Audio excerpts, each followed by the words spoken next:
Hey, how's it going, guys? It's Scarecrow, and welcome back to Black Ops 3 In Depth.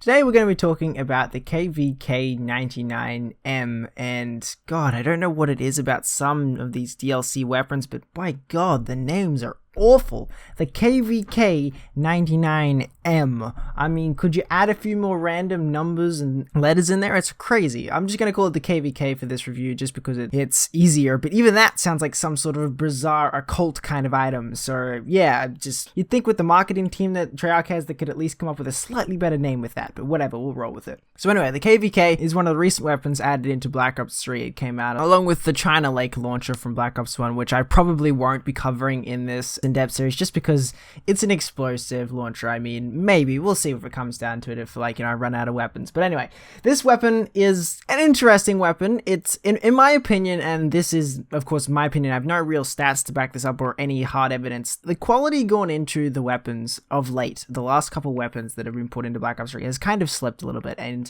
one of the things that I want to mention in this video is that the KVK, along with the M1911, the pistol that was added in the last weapons update, have no sound localization. And I'm not sure if that's a correct term or anything like that, but basically what it means is when you fire the weapon, you can hear it across the entire map. Like, it's the guns are so loud compared to any other weapon in the game, and it's a recent trend among the newer weapons. Like, I'd say that, because Treyarch is focusing on the next Call of Duty, which is after World War II, there's obviously not going to be very many people left working on whatever content is still to come in Black Ops 3. So the people that are left working there are kind of probably part-timing. It's time to add some stuff into Black Ops 3, so let's just quickly pick a weapon at random, it seems, and then just chuck it in there. Because this weapon, it doesn't look that impressive. It really doesn't. It kind of looks like a modded weapon. In fact, there are modded weapons that actually look better. I can attest to this. I've used several of them in some of the zombies mods, and the private match mods, the weapon mods. There are guns that look better, and there's a better AN-94 model. I've seen it and used it. It even sounds better than this one. But hey, I'm not here to judge them for the lack of effort or anything. I'm here to actually judge the weapon. So before I go any further, I would like to thank Thomas Clown for his account. He allowed me to use his account to get the footage that you guys will be seeing right now. He's a really cool guy. He has a lot of the weapons in Black Ops 3, so I might be coming back to him for a few of the other weapons. You never know. I just want to say a huge thanks to you, man. I really do appreciate you allowing me to use your account for the weapon. Anyway, moving on to the weapon. The KVK will deal 35 damage, dropping down to 29 damage, and then dropping down to 22 damage. So a very similar damage profile to the HVK, the ICR, and the FFAR. This is not a very uncommon damage profile, and it doesn't do anything crazy in terms of damage or anything like that. It's not a powerhouse or anything like that. It's 3 to 5 shots to kill, and the 3-shot kill range ends at 18.5 meters. The 4-shot kill range is up to 43 meters, which in itself is a pretty decent range. That's a pretty damn good range for a 4-shot kill range, and then it drops off to 5 shots after that. So the 4-shot kill range is respectable. This gun will be a 4-shot kill most of the time, and that in itself is a pretty damn good range. I mean, that's pretty close to the ICR and a lot of the other longer range assault rifles, but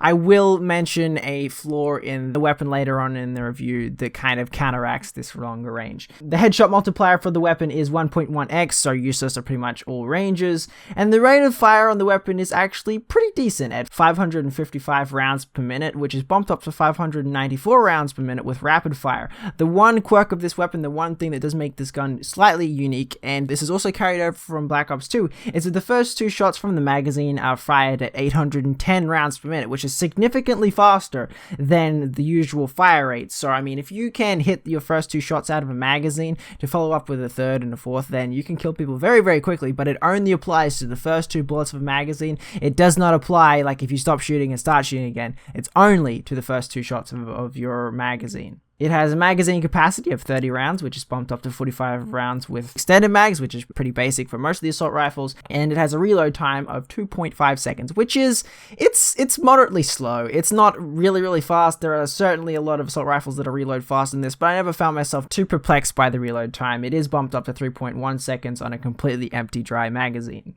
The sprint out time on the weapon is 0.35 seconds, which is slightly slower than most of the assault rifles. It's on par with the bigger assault rifles like the Man of War, and it has an ADS time of 0.35 seconds, which is average for most of the assault rifles. The recoil on the gun is where it starts to falter. Like, the recoil on the gun is a lot higher than I actually expected. I didn't use the AN-94 very much in Black Ops 2. It wasn't really my weapon of choice. I preferred a few of the other guns, but this gun surprised me with the recoil. I really expected to be able to use the iron sights, like, no problem. I expected to be able to use this gun just fine, but after 1 to 2 games, I was struggling a lot with the recoil and the iron sights. The iron sights are pretty much exactly the same from Black Ops 2, but the gun feels like it kicks more. It feels like it's harder to control. I don't know if that's actually the case, but I found that the recoil was taking it over and above and made it nearly impossible for me to target people over range, which is why I put an optic on this gun as soon as I could. The iron sights are decent and usable, but only at very close range where you can track your target without recoil coming into effect. The recoil on the gun is moderate to high. I'm going to lean more to the side of high, and I'm going to recommend an optic for this gun. I really am. You may go against me here and say, no, it's a classic. Why would you put a sight on the AN-94? I'm going to say that this gun might surprise you with its recoil. It has a lot of kick, and the recoil, while it is only vertical recoil, it still is surprisingly high, so I'm going to recommend an optic for this gun. And as I mentioned before, the gun fires so loud. You cannot be stealthy with this gun at all without a silencer. And I'm also going to not recommend a silencer for this weapon at all, but the silencer really kills the range on this thing. The range is one of the better things about the weapon, and if you start to kill that with a silencer, it really drags the weapon down, so I'm not going to recommend a silencer on that, no matter how good it was on the AN-94 in Black Ops 2. But yeah, the gun fires so loud. Like, sometimes it's hard to really concentrate and track your targets when you've got this loud thumping gun firing in your ear. Not only that, the entire enemy team will know where you are all of the time because of the sound glitches on this weapon. As for what's good on this class, I just wanted to mention here that rapid fire and high caliber work really well on the KVK. Either or is fine, but I found myself having a lot of fun with rapid fire and high caliber on a lot of classes of mine. Rapid fire really helping with the lower fire rate of the weapon, and high caliber also helping to cut down that time to kill if you land a lucky headshot. But as for the classes I'm going to recommend for this gun, I'm going to recommend rapid fire, fast mags, high caliber, and a red dot sight. This was the class that I ended up having the most fun with. The recoil carried my bullets up to the head more often than not, and I was able to do really well with this class, not to mention snapping onto targets with the ease of a red dot sight and rapid fire and that high caliber combo just to take them out really quickly was always very satisfying. And the second class I'm going to recommend is just your stock standard red dot, quick draw, fast mags, and extended mags class. This is more of your rough and tumble class. This is more of your standard assault rifle class with plenty of bullets and a very quick reload time to back that up as well. As for how I feel about the weapon, I didn't like it as much as I thought I would. I thought that this would be a standout weapon amongst all of the other DLC weapons, despite how it looks and sounds compared to the original. I thought that I would really enjoy this gun, but I found it not to be as competitive as I thought. It is nowhere near as good or competitive as the AN-94 from Black Ops 2. It just feels off in some way that I can't quite describe. Like, it's good, but it's not as good as the AN-94 from Black Ops 2, and I couldn't quite put my finger to why. Like, I could still have fun with the gun, I could still do really well with it, but at the same time, I just found it wasn't as satisfying to use as the gun from Black Ops 2. So yeah, if any of you guys do have the KVK, let me know down in the comment section below how you've found the weapon, if it's just me and it's just my experience with the weapon, or you found it to be better or worse than the original version. But anyway, guys, that's gonna wrap it up for this episode of In Depth. If you guys would like to know where I get all of my stats from, I'll leave a link down in the description, as always, linking you guys to a stat page provided by Marvel4 on the Den Cursum forums. Without him, we wouldn't have any of these amazing stats, and it would be nearly impossible for videos like mine to be made. So I just want to say a huge thank you to him. It is much appreciated that he provides us with these stats. And I also want to say I was really surprised at how quickly he got the stats out for the KVK.